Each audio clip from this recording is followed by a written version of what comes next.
Welcome back to WiFi exam study. WiFi exam study पे आपका स्वागत है। आज मैं आप लोगों को राजन डीएलएड थर्ड सेमेस्टर का हिंदी बहुविकल्पी प्रश्न कराने जा रहा हूँ। ध्यान से देखिए। पद पत्रिकाएँ भाषा सिखाने में क्या होती हैं? सहायक होती हैं या बाधक होती हैं, त्रुटियों को बढ़ावा देती हैं या बड़ों को पढ़ने की वस्तुएँ हैं।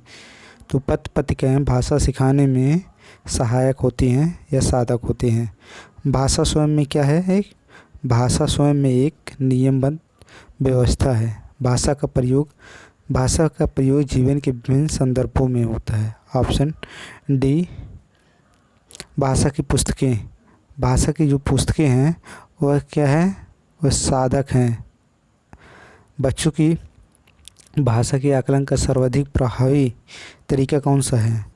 तो लिखित परीक्षा जो होती है वो बच्चों की भाषा के आकलन का सर्वाधिक प्रभावी तरीका है।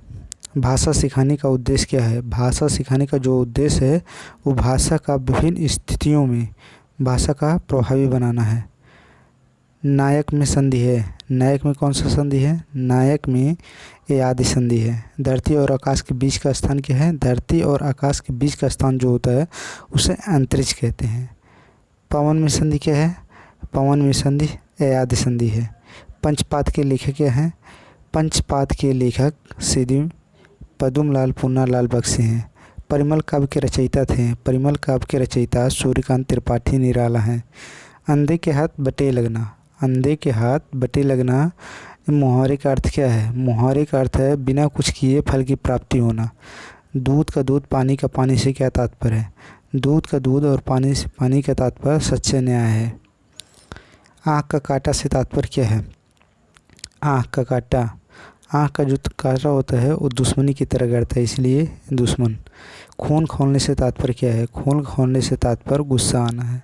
हमारा राष्ट्रीय पर्व क्या है? हमारा राष्ट्रीय पर्व 15 अगस्त, 26 जनवरी, 2 अक्टूबर है। दिवाली कब मनाई जाती है? दीपावली जो मनाई जाती है वो कार्तिक माह में मनाई जाती है। गांधी जयंती मनाई जाती है। आप सब जानते हैं गांधी जी का जन्म 2 अक्टूबर को हुआ था। गांधी जयंती 2 अक्टूबर को मनाई जाती है। क्या भूलूं क्या याद करो किसकी विषय है? क्या भूलूं क्या याद करो यह आत्मकथा है। मुंशी प्रेमचंद की वह रचना जो अधूरी रही है। मंगलसूत्र जो है मुंशी प्रेमचंद की वह रचना है जो अधूरी रह गई है।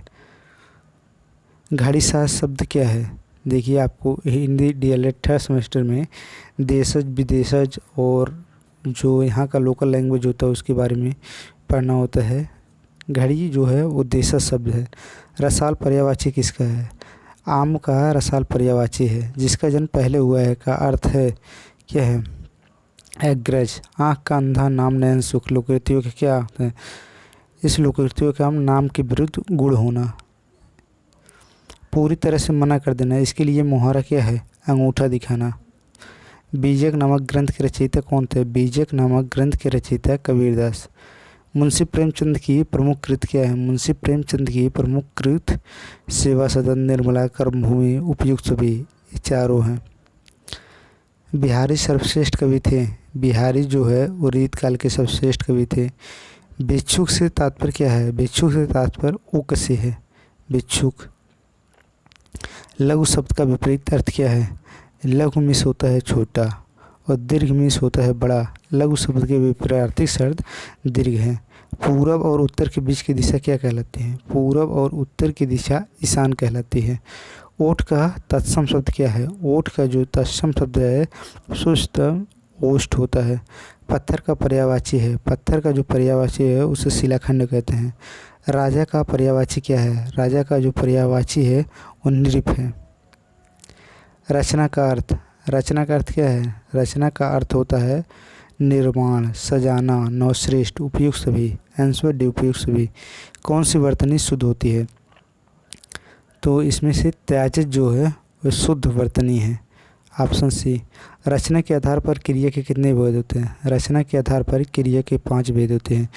गुफा का तत्सम शब्द क्या है? गुफा का जो तत्सम शब्द है वो गुहा है। मामा का तत्सम शब्द क्या है? मामा का जो तत्सम शब्द है वह मातुल्य है। अचल का विलोम क्या होता है? अचल का विलोम होता है सचल। जंगल का विलोम क्या होता है? जंगल का विलोम होता है अस्थावर। एक अनार 100 बीमार लोकोक्तियों में अर्थ क्या है? एक अनार 100 बीमार लोकोक्तियों का अर्थ होता है ज़रूरत ज़्यादा और वस्तुएं कम।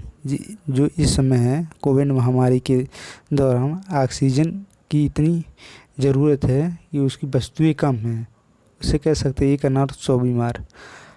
हाथ साफ करना लोकोक्तियों का अर्थ क्या है? हाथ साफ करना लोकोक्तियों का अर्थ है वस्तु चुरा लेना। मानक हिंदी मूल आधार कौन सी बोली है? जो मानक हिंदी का मूल आधार है वह खड़ी बोली है। दिए गए विकल्प में कौन सरस्वती का पर्यायवाची नहीं है? सरस्वती का प्रयोग पर्यायवाची भारती, बीड़ा, पाणी, शारदा ये सब हैं। ऑप्शन डी भार्गवी नहीं है। परशुराम की प्रतीक्षा के रचनाकार कौन से है? परशुराम की प्रतीक्षा रामधारी सिंह है। प्रत्येक शब्द में प्रयुक्त उपसर्ग क्या है?